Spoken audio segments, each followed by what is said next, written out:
Assalamualaikum warahmatullahi wabarakatuh. Allahumma sholli ala sayyidina Muhammad wa ala ali sayyidina Muhammad. Bagaimana kabarnya teman-teman sekalian? Semoga teman-teman selalu sehat ya. Alhamdulillah, kali ini Media Belajar Channel ingin berbagi kembali tentang prediksi soal hari pertama tes sesuai dengan FR. Ya, alhamdulillah tes pertama telah usai. Di sini juga kami akan memberikan prediksi soal ya untuk hari-hari berikutnya ya, sesuai dengan FR terbaru seperti itu. Baik teman-teman, silakan nanti bisa amati beberapa soalnya, kemudian teman-teman juga bisa membahasnya ya bersama-sama dengan kami sehingga nantinya teman-teman bisa memahami ya maksud dari soal serta bisa menjawabnya dengan sebaik-baiknya. Dan teman-teman yang belum subscribe, silakan bisa subscribe dulu karena subscribe adalah gratis ya teman-teman. Silakan bagi teman-teman yang menyukai video ini maka bisa bantu like dan sharekan agar lebih bermanfaat. Baik, kita langsung saja ke pembahasan soalnya berikut ini. Soal pertama. Di sini ya ada sebuah hadis ya teman-teman yang berbunyi la yahkum baina itsnaini wa huwa ghadbanu. Ya, rawahul jamaah. Hadis di atas menegaskan bahwa seorang hakim dilarang memutuskan hukum suatu perkara jika dalam keadaan A. Lapar, B. Sakit, C. Marah, D. Susah, E. Gembira. Baik teman-teman, jawabannya adalah apa? Ya, jadi kata kuncinya ini ya teman-teman ya. Ghadbanu ya. Biasanya teman-teman itu pernah nggak mendengar la ta'dhab ya, janganlah marah, bagimu surga. Nah, itu hadis juga menerangkan tentang larangan untuk marah. Nah, ini juga sebetulnya hampir mirip ya teman-teman ya. Jadi teman-teman yang tidak memahami bahasa Arab pun sebetulnya sedikit-sedikit insya Allah bisa menjawabnya ya. Ghadbanu juga itu artinya adalah marah teman-teman.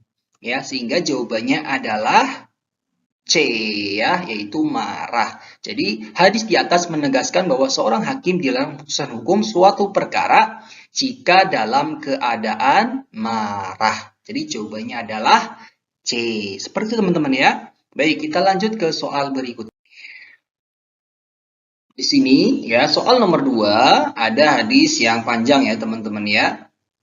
Dari An Ibni Umar, An Nabi Shallallahu Alaihi Wasallam ya sampai dengan An Ra'iyati. Ya, silakan teman-teman bisa baca sendiri ya. Penggalan hadis di atas yang bercetak tebal menjelaskan tentang A. Pemimpin atau pemelihara dan bertanggung jawab terhadap rakyatnya. B. Seorang kepala negara adalah pemimpin atas rakyatnya dan akan dimintai pertanggungjawaban perihal rakyat yang dipimpinnya. C. Suami adalah pemimpin bagi keluarganya dan akan dimintai pertanggungjawabannya tentang keluarga yang dipimpinnya. D. Istri adalah pemelihara rumah suami dan anak-anaknya. E. Budak adalah pemelihara harta tuannya dan ia bertanggung jawab mengenai hal itu. Baik teman-teman, jawabannya apa? Ya, jadi yang ditanyakan ini ya teman-teman ya, kata yang bercetak tebal. Nah, berarti ini ya teman-teman ya, ini kata-kata yang bercetak tebal. Menjelaskan tentang apa? Ya, menjelaskan tentang ini teman-teman. Pemimpin, pemelihara, bertanggung jawab ro'iyatih terhadap rakyatnya atau yang dipimpinnya. Jadi sebetulnya hadis ini mengenai tanggung jawab ya teman-teman ya. Terutama tanggung jawab seorang pemimpin. Ya, karena semua manusia itu diciptakan oleh Allah sebagai khalifah fil ard. Ya, khalifah di bumi, pemimpin. Ya, terutama pemimpin bagi dirinya sendiri. Kalau di sini dalam kata yang bercetak tebal, ya memiliki arti tadi. Ya, pemimpin, pemelihara dan bertanggung jawab terhadap rakyatnya.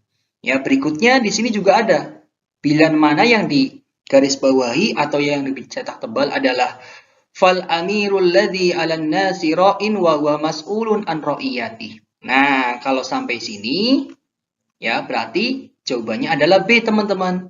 Ya, jawabannya adalah B. Seorang kepala negara adalah pemimpin atas rakyatnya dan akan dimintai pertanggungjawaban perihal rakyat yang dipimpinnya. Seperti itu. Kemudian, bila mana dilanjut lagi ya, warrojulu ra'in ala agli baiti. Nah, ini ya. Kemudian, wahuwa mas'ulun anhum. Nah, ini ya, jadi sampai sini. Ya, berarti artinya apa?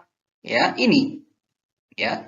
Suami bertanggung jawab pemimpin keluarganya dan akan dimintai pertanggungjawab terhadap keluarga yang dipimpin. Al-amru ra'iyatun ala baiti ba'liha wa waladihi wa huwa mas'ulun anhum. Nah, ini ya sampai sini teman-teman. Nah, sampai sini. Nah, berarti artinya adalah istri adalah pemilik rumah suami dan anak-anaknya. Kemudian selanjutnya ada wal abdurra'in ala mali sayyidihi wa huwa mas'ulun anhu. Nah, itu ya. Budak adalah pemilik harta tuannya dan ia bertanggung jawab terhadap mengenai hal itu. Ya, jadi tergantung dari apa yang ditanyakan ya teman-teman. Jadi teman-teman harus benar-benar ya minimal sedikit-sedikit yang menguasai tentang bahasa Arab agar bisa menjawabnya dengan baik. Tapi intinya hadis ini tentang tanggung jawab ya bahwasanya kita sebagai khalifah fil ardh, khalifah di bumi ya, pemimpin seperti itu. Bertanggung jawab terhadap apa yang dipimpinnya. Kita lanjut ke soal berikutnya. Ilmu yang membahas hal ikhwal dan sejarah para perawi dari kalangan sahabat tabi'in dan tabi'it tabi'in ya adalah A. Ilmu rijali hadis, B. Ilmu tarikh arwah, C. Ilmu jar wa ta'dil, D. Ilmu fan al-mubamat. Baik teman-teman, jawabannya apa? Yap, jawabannya adalah ilmu rijali hadis.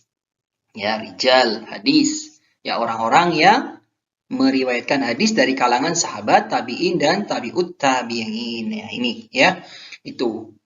Ya, jadi di sini menjelaskan tentang sejarah para perawi dari kalangan sahabat, tabi'in dan tabi'ut tabi'in. Itu namanya ilmu rijali hadis. Nah, untuk ilmu tarikh, jar wa ta'dil dan fan mubamat, insya Allah untuk materinya nanti akan saya share di grup. Ya, teman-teman, silakan nanti teman-teman bisa menyimak di grup ya. Oke, kita lanjut ke soal berikutnya. Ijidiha hablum mim masad. Ada hukum bacaan apa saja yang terdapat dalam ayat tersebut? A. Idgham bi ghunna dan idgham bi ghunna. B. Idgham bi ghunna dan idgham bila ghunna. C. Ikhfa hakiki dan iqlab. D. Idgham bi ghunna dan ikhfa hakiki. Baik teman-teman, jawabannya yang mana? Yap, jawabannya adalah A ya teman-teman ya. Kenapa A? Coba kita simak ya. Fi jidiha, fi ya, ini matobi'i, ji matobi'i, ha matobi'i ya, hab qalqalah sughra ya, hab ya, tapi tipis ya, babnya itu tipis ya, pantulannya lum. Nah ini adalah idgham bi ghunnah karena mim termasuk huruf idgham. Yanun mim wawu bertemu dengan tanwin. Mim, nah ini juga nun sukun. Ya, nun sukun atau tanwin bertemu dengan mim, ini juga sama. Ya, namanya apa? Namanya idgham bi ghunnah. Kemudian masad. Nah, ini namanya qalqalah kubra karena huruf qalqalah diwakafkan di akhir kalimat seperti itu. Ya, jadi di sini pilihan untuk matobi'i, qalqalah itu tidak ada ya teman-teman. Adanya idgham bi ghunna, idgham bila ghunna, iqlab, ikhfa. Nah, sehingga jawabannya yang tepat adalah yang idgham bi ghunna dan idgham bi ghunna. Ini teman-teman. Hablum mim. Nah, ini ya. Seperti itu. Semoga teman-teman bisa memahaminya dan insya Allah teman-teman sudah mahir ya. Oke, kita lanjut ke soal berikutnya. Hukuman balasan yang seimbang bagi pelaku pembunuhan maupun pengerusakan anggota tubuh seseorang yang dilakukan dengan sengaja adalah pengertian A. Diyat, B. Qisas, C. Kafarat, D. Bughat, E. Pembunuhan. Baik teman-teman, jawabannya adalah B, yaitu kisos ya. Kisos itu pengertiannya tadi hukuman balasan yang seimbang bagi pelaku pembunuhan maupun pengerusakan anggota tubuh seseorang yang dilakukan dengan sengaja ya, seperti teman-teman ya. Baik, dan untuk pengertian yang lainnya juga nanti akan saya share di grup ya, terutama grup khusus seperti itu. Nanti teman-teman bisa mempelajarinya di sana. Baik, kita lanjut ke soal berikutnya.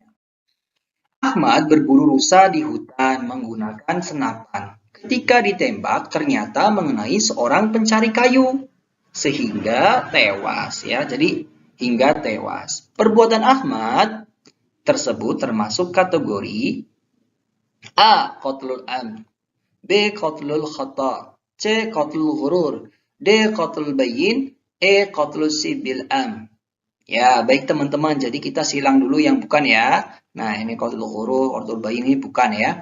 Jadi ada 3 pilihan teman-teman. Ya. Yang mana teman-teman kira-kira jawabannya? Ya, qatlul am. Ini berarti pembunuhan sengaja. Qatlul khata, pembunuhan yang tidak disengaja. Ya, E. Qatlul sibil am. Nah, ini pembunuhan yang setengah disengaja, teman-teman. Ya, jawabannya adalah B, teman-teman. Qatlul khata, karena tidak sengaja menembak senapan, mau berburu ternyata mengenai seseorang. Ya, itu namanya qatlul khata. Kalau sibil am, itu misalnya teman-teman memukul temannya pakai sapu lidi. Ya, ketika teman-teman memukul pakai sapu lidi, walaupun sapu lidi itu tidak bisa membunuh dalam segi logika, tapi ternyata orang yang kita pukul meninggal pada saat itu, nah teman-teman dijatuhi hukum namanya qatlul sibil am, seperti itu.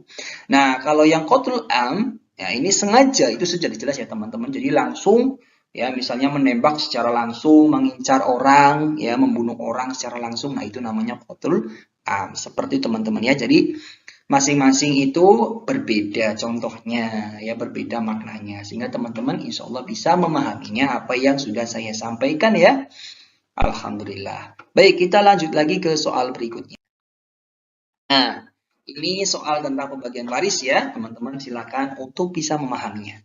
Seorang istri meninggalkan ahli waris yaitu suami, ayah, ibu, dan anak laki-laki. Maka bagian masing-masing adalah A. Setengah, seperempat, seperenam, dan asobah. B. Seperempat, seperenam, seperdelapan, dan asobah. C. Seperempat, seperenam, seperenam, dan asobah. D. Seperempat, setengah, seperenam, dan asobah. Baik teman-teman, jawabannya apa? Ya, jawabannya adalah ini ya teman-teman ya. Jawabannya adalah C ya. Seperempat. Ya, suami mendapat bagian seperempat ya. Seperempat. Nah ini 1/4 ya teman. Ya jadi suami itu dapat bagian seperempat bila ada anak ya teman-teman ya. Jadi bila ada anak. Ya kalau tidak ada anak maka mendapatkan setengah. Ya, bila tidak ada anak, teman-teman. Nah, ini suami mendapatkan setengah. Nah, ayah bila tidak ada anak, ya, bila tidak ada anak, nah ini untuk suami ya, teman-teman ya. Jadi suami. Nah, ini untuk suami. Nah, untuk ayah, nah itu kalau tidak ada anak, maka dapatnya 1/3, teman-teman. Ya, bila tidak ada anak, itu dapatnya 1/3. Nah, kalau ada anak, itu dapatnya 1/6, teman-teman. Nah, gitu ya. Oke.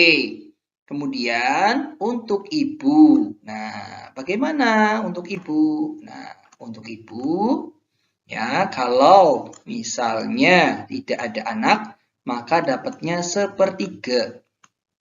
Sisa, teman-teman ya. Sisa siapa? Ya, sisa suami atau istri, teman-teman. Ya, jadi ibu itu bagiannya itu mendapat 1/3 sisa dari suami atau istri bila tidak memiliki anak, seperti itu. Ya, jadi ibu mendapat 1/3 sisa ya dari suami atau istri bila mana ada ayah dan tidak memiliki anak, seperti itu. Nah, kalau ada anak dapatnya berapa? Ada ayah, maka dapatnya adalah 1/6. Oke, 1/6. Dan anak ini masuknya nanti sisa. Sisa dari apa? Dari suami, ayah, dan ibu. Ketika nanti sudah dibagi, maka sisanya anak yang dapat. Namanya asobah. Seperti teman-teman ya, semoga teman-teman bisa memahaminya. Baik, kita lanjut ke soal waris yang lebih rumit. Ya, soal yang lebih rumit teman-teman tentang waris. Seorang istri meninggalkan ahli waris yaitu suami, ayah, ibu, ya tanpa anak. Maka bagian masing-masing adalah A. Setengah, seperempat, seperenam. B. Setengah, seperenam, seperenam. C. Setengah, sepertiga, seperenam. D. 3/6, 2/6, seperenam. E. Seperempat, setengah, seperenam. Baik teman-teman, jawabannya yang mana? Baik, kita ulas ya. Jadi, untuk pembagiannya seorang suami, ayah, dan ibu ketika tanpa anak adalah sebagai berikut teman-teman. Jadi, mati, artinya istri tadi meninggalkan suami, ibu, dan bapak. Si suami dapat separuh. Ya, jadi di sini karena tanpa anak, jadi suami itu mendapatkan setengah bagian ya teman-teman dari harta. Kemudian ibu itu bagiannya adalah sepertiga dari sisa separuh, sepertiga dari sisa suami. Ya, berarti sepertiga dari separuh, berarti sepertiga dikali separuh, setengah, berarti seperenam, teman-teman. Jadi ibu itu mendapatkan bagiannya seperenam. Ya, dan selebihnya buat bapak. Nah, ketika tadi sudah bertemu ada setengah, seperenam, ya, setengah, seperenam. Nah, disamakan dulu teman-teman. Ya, tadi kan ayah ini adalah selebihnya buat bapak. Jadi sisanya, ya, misalnya gini. Tadi kan ayah itu setengah, ibu seperenam, ya, ibu seperenam. Nah, disamakan penyebutnya teman-teman. Nah, 2 agar penyebutnya 6 berarti apa teman-teman? Dikali 3 teman-teman. Nah, berarti menjadi 3/6. Ibu tetap 1/6. Nah, sisanya berapa kalau agar nanti nilainya 6/6 atau nilainya 1? Ya, karena agar harta warisnya ini habis ya teman-teman. Jadi ada 3 ahli waris dan nanti dibagikannya semuanya harus mendapatkannya sesuai dengan jatahnya masing-masing. Tidak ada sisa. Agar tidak ada sisa, maka nilainya harus 1 ya teman-teman, yaitu 6/6. Karena tadi penyebutnya kita sudah ketemu yaitu 6. Ya, seperti itu. Nah, ketika tadi kita sudah ketemu suami itu setengah, ya, kemudian ibu itu seperenam, ya, maka kita harus samakan dulu. Karena tadi kan bapak itu selebihnya buat bapak ya, jadi bapak ini nanti. Nah, ketika tadi sudah setengah, ya, seperenam, nah maka kita samakan dulu. Ya, ini ya, antara suami dan ibu. Nah, tadi suami setengah, ibu seperenam, maka kita samakan penyebutnya yaitu 6. Ya. Nah, ketika ayah 1/2, bagaimana agar penyebutnya itu 6? Maka dikali 3. Ya, sehingga menjadi 3/6. Ibu tetap 1/6. Nah, 3/6 ditambah 1/6 sama dengan 4/6. Ya, ini adalah bagian suami dan ibu. Ya. Nah, ketika sudah dapat 4/6, maka tinggal dikurangi saja teman-teman. Tadi kan nilai satunya itu 6/6. 6/6 dikurangi 4/6 sama dengan 2/6. Nah, inilah bagian dari bapak teman-teman. Ya, ini bagiannya ibu. Ya, ini bagiannya dari suami. Ya, seperti itu teman-teman. Jadi, tadi suami mendapatkan 3 bagian, yaitu 3/6. Ibu 1 bagian, yaitu 1/6. Dan bapak mendapatkan 2 bagian, yaitu 2/6. Ya, jadi jawabannya adalah D. Ya, teman-teman ya. Jawabannya adalah D. Oke ya. Semoga teman-teman bisa memahaminya. Nah, ini ya rujukan saya dalam hitung-hitungan ini ya teman-teman ya, dalam menghitung waris ini. Ya, silakan nanti teman-teman bisa membuka bukunya. Baik, kita lanjutkan ke soal berikutnya.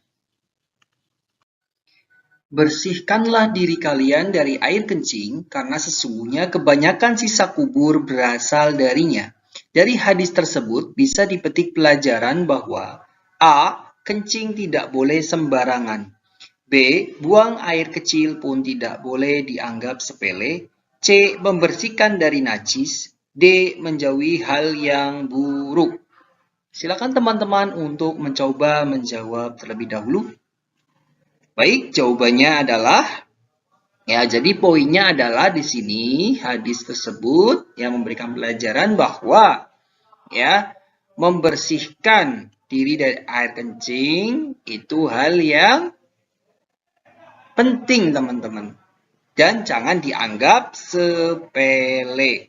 Jadi jawabannya adalah B ya, bukan kencing tidak boleh sembarangan. Ya, di sini tidak ada kata-kata hal demikian ya. Jadi di sini hanya bermaksud dalam arti ya memang benar tidak kencing sembarangan, tidak boleh kencing sembarangan. Tetapi beberapa hal memang kita dibolehkan, misalnya ada di hutan dan sebagainya. Nah, itu kan kita boleh melakukannya, ya. Tetapi di sini poin penting dari itu adalah buang air kecil pun tidak boleh dianggap sepele, ya. Jadi jawabannya adalah B, seperti teman-teman. Ya, soal berikutnya ya ini tentang PTK ya teman-teman. Hasil analisis masalah menunjukkan 1. Siswa tidak mau menyimak pelajaran. 2. Guru menjelaskan dengan metode ceramah. Dan 3. Siswa tidak ada yang bertanya kepada guru tentang pelajaran yang baru saja disajikan guru. Permasalahan yang dapat dirumuskan berdasarkan kasus-kasus di atas adalah kecuali A. Metode apa yang sebaiknya digunakan agar siswa mau menyimak pelajaran? B. Strategi apa yang sebaiknya digunakan agar siswa mau menyimak? C. Bagaimana cara saya menyelesaikan masalah ini? D. Bagaimana cara saya memotivasi siswa agar mau bertanya? Baik teman-teman, jadi kita harus garis bawahi dulu ya teman-teman. Nah, kata kecuali. Nah, kecuali ini penting, berarti ini yang bukan ya teman-teman yang kita cari. Baik, di sini ada beberapa macam permasalahan. Yang pertama, siswa tidak mau menyimak pelajaran. Jadi, PTK itu berarti kita harus menyelesaikan sebuah masalah ya teman-teman. Jangan hanya menyelesaikan satu masalah, tetapi agar semua masalah bisa selesai ya dengan rumusan yang kita ambil tersebut ya. Jadi seperti itu. Nah, kira-kira yang mana? Nah, jadi di sini yang ditanyain adalah yang kecuali ya teman-teman. Coba yang pertama, metode apa yang sebaiknya digunakan? Nah, ini bagus ya teman-teman. Bagaimana caranya agar tadi siswa tidak mau menyimak pelajaran menjadi mau menyimak ya.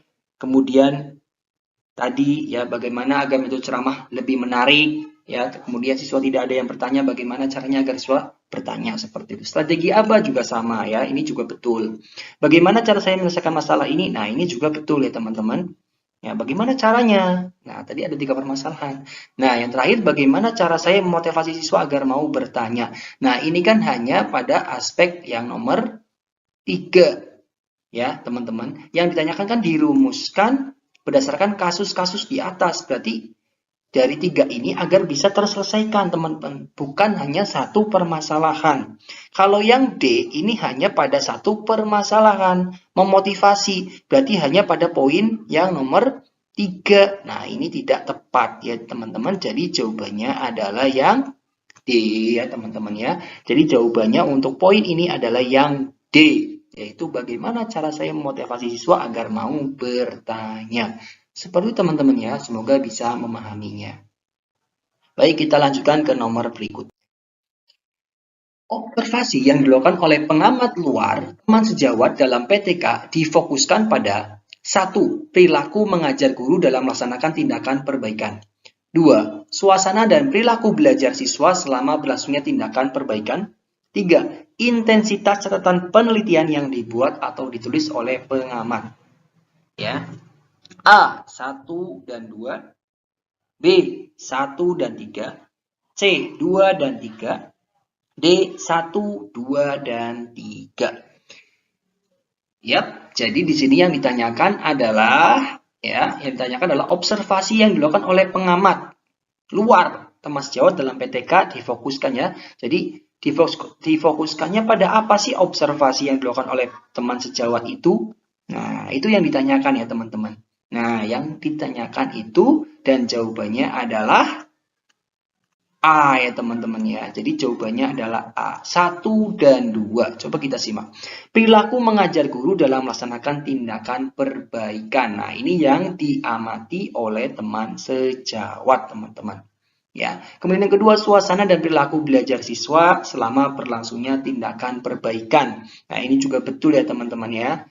Kemudian intensitas catatan penelitian yang dibuat ditulis oleh pengamat. Nah, ini tidak ya teman-teman ya. Jadi ini tidak termasuk yang poin 3. Ya, jadi jawabannya adalah 1 dan 2, yaitu A ya teman-teman. Terima kasih. Semoga teman-teman bisa memahaminya. Baik, kita lanjut ke poin berikutnya. 1. Ayah, 2 kakek, 3 paman, 4 anak paman, 5 saudara kandung. Urutan wali nikah dengan ketentuan dalam Islam adalah yang sesuai ya maksudnya ya. Yang sesuai dengan ketentuan dalam Islam adalah A. 1, 2, 3, 4, 5. B. 1, 3, 2, 4, 5. C. 1, 2, 5, 3, 4. D. 1, 3, 4, 5, dan 2. Baik teman-teman, kira-kira apa ya urutannya? Jadi urutan yang pertama itu adalah ya, baik, ayah. Jelas ya, ayah. Yang kedua, kakek, teman-teman. Jadi urutan pertama ini, urutan ini kedua ya. Kemudian urutan ketiga itu siapa teman-teman? Ya, urutan ketiga ini teman-teman. Saudara kandung. Saudara kandung seayah seibu. Ya, dan saudara kandung nanti yang nomor 4 itu ada saudara seayah seperti itu. Ya, ini dari pihak perempuannya ya teman-teman ya. Kemudian selanjutnya yaitu nanti ada paman teman-teman. Nah, ini paman. Ya, paman. Ya, kalau di sini berarti nomor 4. Ya, ini paman nomor 4, kemudian anak paman nomor 5. Ya, jadi urutannya apa teman-teman? 1, 2,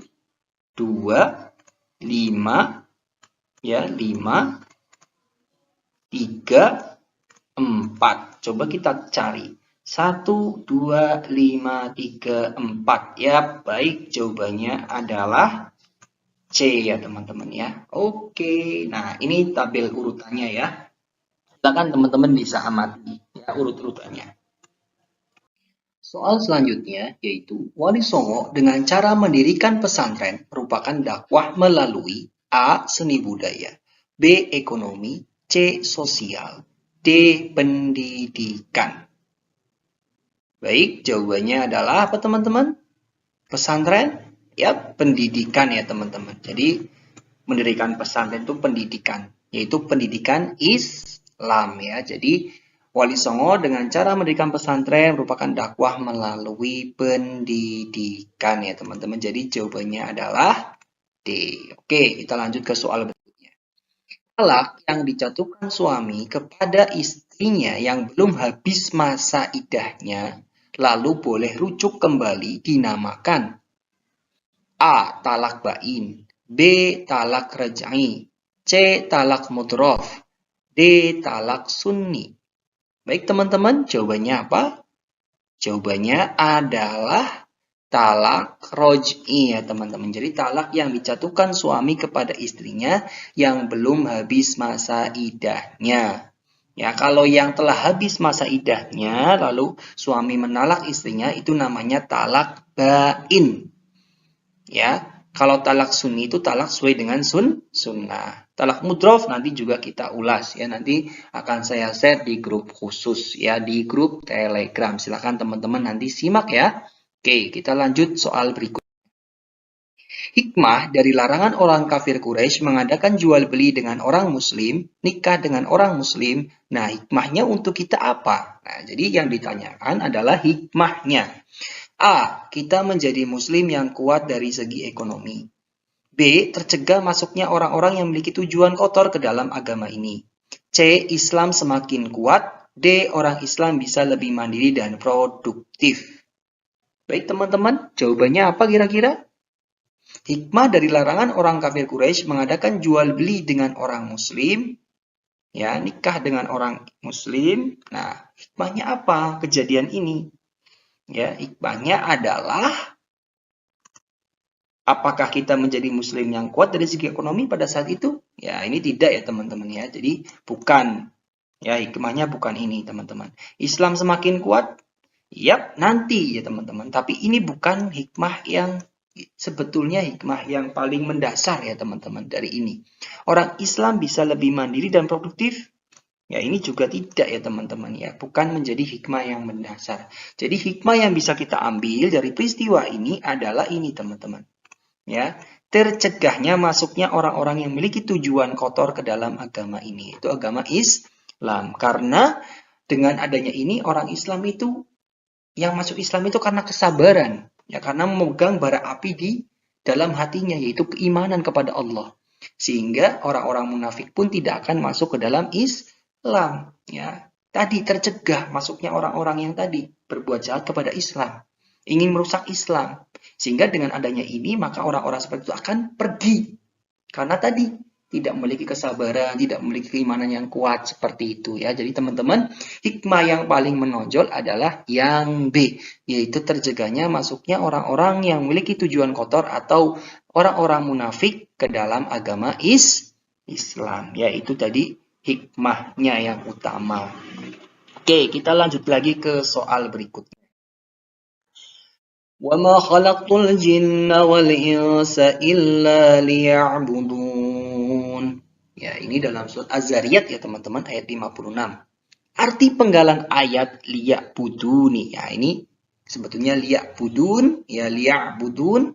Artinya A, agar mereka mengingatku. B, agar mereka mengagungkanku. C, agar mereka berzikir kepadaku. D, agar mereka beribadah kepadaku.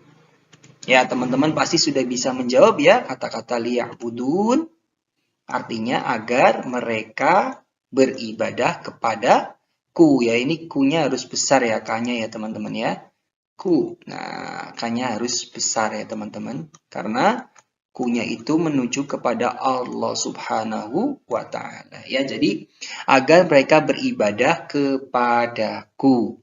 Ku-nya di sini maksudnya adalah Allah Subhanahu wa Ta'ala. Jadi artinya itu ya teman-teman.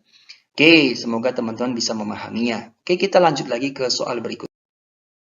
Mengenal Allah dan Rasul-Nya dengan dalil-dalil yang pasti dan menetapkan sesuatu yang wajib bagi Allah dari sifat-sifat yang sempurna dan mensucikan Allah dari tanda-tanda kekurangan dan membenarkan semua Rasul-Rasul-Nya. Pernyataan tersebut berkaitan dengan A. Tujuan mempelajari Tauhid. B. Objek mempelajari tauhid. C. Tujuan mempelajari ilmu tauhid. D. Objek mempelajari ilmu tauhid. E. Hikmah mempelajari ilmu tauhid. Baik teman-teman, jawabannya apa ya?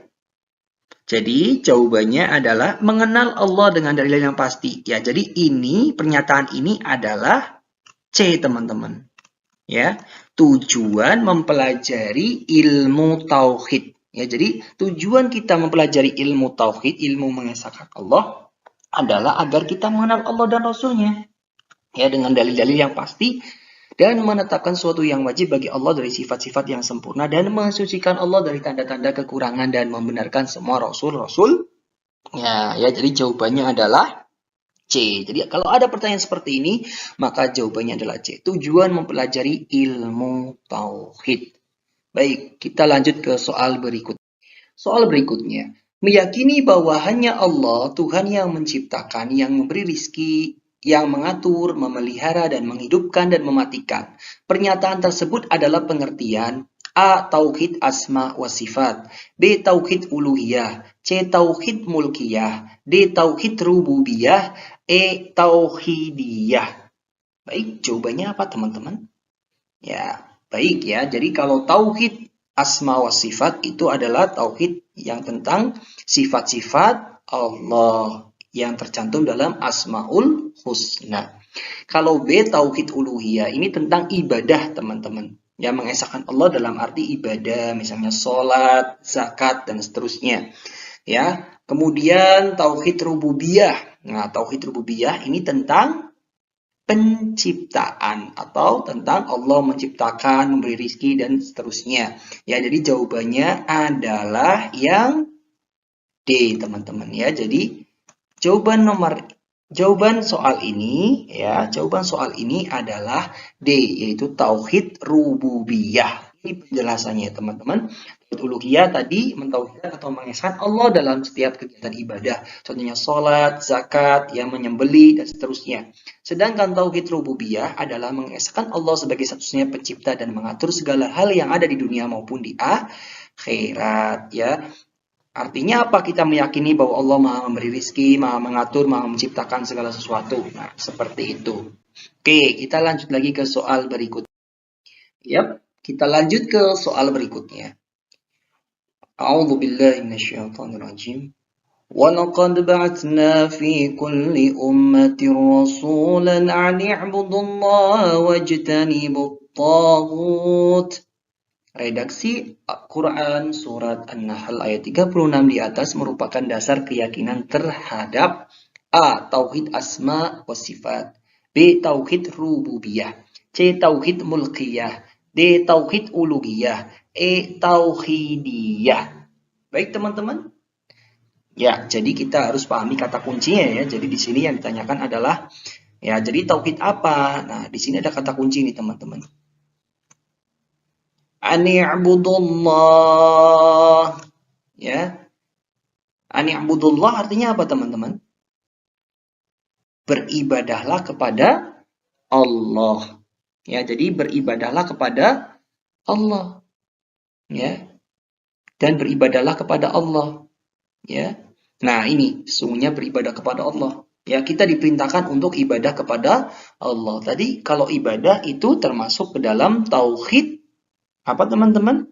Ya, tauhid uluhiyah. Ya, jadi kalau tentang ibadah itu tauhid uluhiyah. Ingat teman-teman ya, jadi kita harus memahami kata kuncinya agar lebih cepat dalam menjawab soal seperti itu.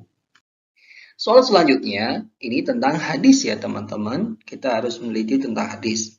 Menurut ta'rif muhaditsin, suatu hadis dapat dikatakan sahih apabila telah memenuhi 5 syarat, yaitu A. Sanadnya bersambung, periwayatannya bersifat adil, periwayatannya bersifat gharar, tidak janggal atau syadz, terhindar dari ilat atau cacat. B. Sanadnya bersambung, periwayatan bersifat adil, periwayatan bersifat dhabit, ada syadz, terhindar dari ilat atau cacat. C. Sanadnya bersambung, periwayatan bersifat jadid, periwayatan bersifat dhabit, tidak janggal atau syadz, terhindar dari ilat atau cacat.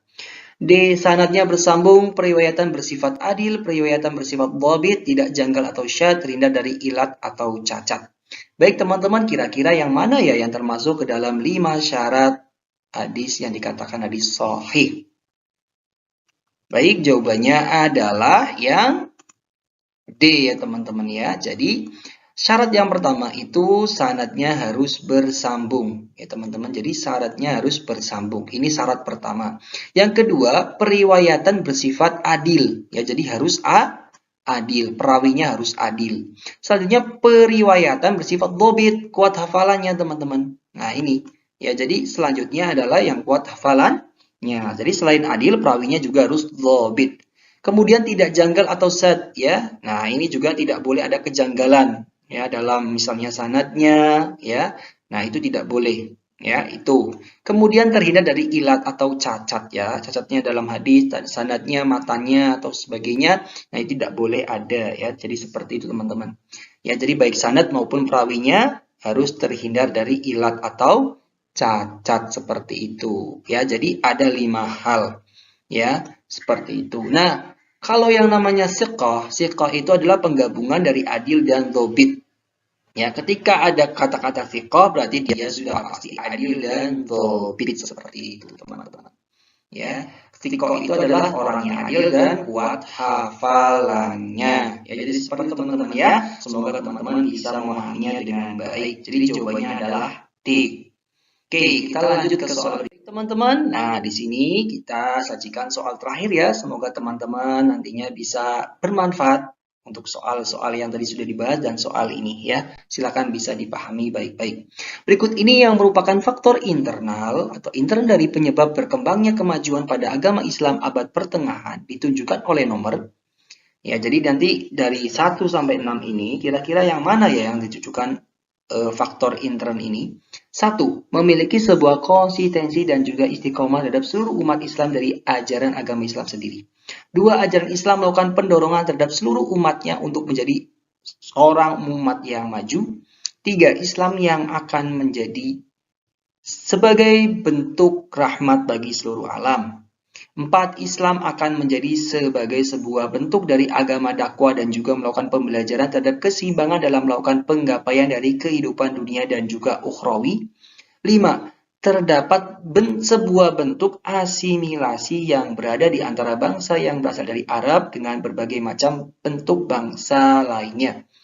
6. Terdapat sebuah gerakan terjemah. A. 1, 2, 3, 4, 5, 6.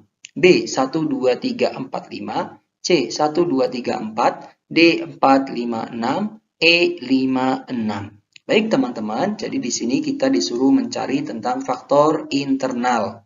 Ya, berkembangnya kemajuan Islam ya pada abad pertengahan. Kira-kira yang mana ya dari 6 nomor ini? Ya, jadi coba kita amati memiliki sebuah konsistensi istiqomah terhadap seluruh umat Islam. Ya, ini termasuk ya teman-teman. Ajaran Islam melakukan pendorongan terhadap seluruh umat Islam untuk menjadi seorang umat yang maju. Ya, ini juga betul. Ini faktor internal. Islam akan menjadi sebuah bentuk rahmat pada seluruh alam. Ya, ini betul teman-teman. Kemudian selanjutnya Islam akan menjadi bagian sebuah bentuk dari agama dakwah dan juga melakukan pembelajaran terhadap keseimbangan dalam penggapaian dari kehidupan dunia dan ukhrawi. Ini juga betul teman-teman. Nah, selanjutnya terdapat sebuah bentuk asimilasi yang berada di antara bangsa yang berasal dari Arab dengan berbagai macam bentuk bangsa lainnya. Nah, ini adalah faktor internal ya teman-teman ya. Jadi faktor eksternal, maaf. Ini adalah faktor eksternal ya, X. Ya, ini faktor dari luar teman-teman. Asimilasi, perpaduan budaya yang tadinya Arab ya, ada Persia, ada Turki ya, sehingga tadi Islam mudah berkembang, yaitu dari segi luar teman-teman, bukan dari dalam ya, tapi luar. Kemudian terdapat sebuah gerakan terjemah, ini juga faktor eksternal ya. Nah, kegiatan terjemah itu tadi meminta bantuan dari kalangan orang-orang Persia yang ahli dalam kegiatan penerjemah seperti itu. Nah, jadi jawabannya yang mana ya teman-teman kira-kira? Ya, jadi jawabannya adalah 1, 2, 3, 4. Coba kita cari 1, 2, 3, 4. Ya, baik. Jawabannya adalah yang C ya, teman-teman. Baik, terima kasih teman-teman. Semoga bisa teman-teman pahami ya apa yang sudah tadi kita bahas bersama. Semoga bisa bermanfaat untuk teman-teman sekalian dalam tes besok. Ya, mudah-mudahan nanti besok teman-teman bisa dimudahkan oleh Allah sehingga bisa lulus tes P3K Formasi 2021 tahap 1 ini. Amin. Dan bagi teman-teman yang belum lulus, jangan berkecil hati ya. Masih ada kesempatan berikutnya di tes tahap 2. Ayo berjuang, ayo berusaha. Balas dendam. Balas dendam dalam arti tadi ya, untuk fastabiqul khairat, berlomba-lomba dalam kebaikan ya. Menjadi baik, lebih baik terus menjadi lebih baik ya. Harus terpacu semangatnya. Mereka bisa, kenapa saya tidak bisa? Seperti teman-teman ya, harus semangat terus. Semangat belajar, semangat berdoa. Insya Allah manjadda wajadda. Barang siapa yang bersungguh-sungguh maka akan berhasil ya, atau maka akan mendapatkan apa yang dia inginkan ya, seperti itu. Ya, semangat selalu untuk teman-teman baik yang sudah tes maupun yang belum tes. Dan bagi teman-teman yang sudah lulus, saya ucapkan selamat kepada teman-teman semuanya. Alhamdulillah apa yang kalian inginkan sudah tercapai. Ya, semoga nantinya sampai kepada pengenipan lancar dan teman-teman menjadi ASN P3K yang bertakwa. Amin amin ya robbal alamin. Terima kasih teman-teman dan mohon maaf bila mana ada kekurangan dari video ini ya. Selamat belajar, semangat belajar, semangat belajar, dan jangan lupa ibadah ya, dan juga istirahat yang cukup. Wassalamualaikum warahmatullahi wabarakatuh.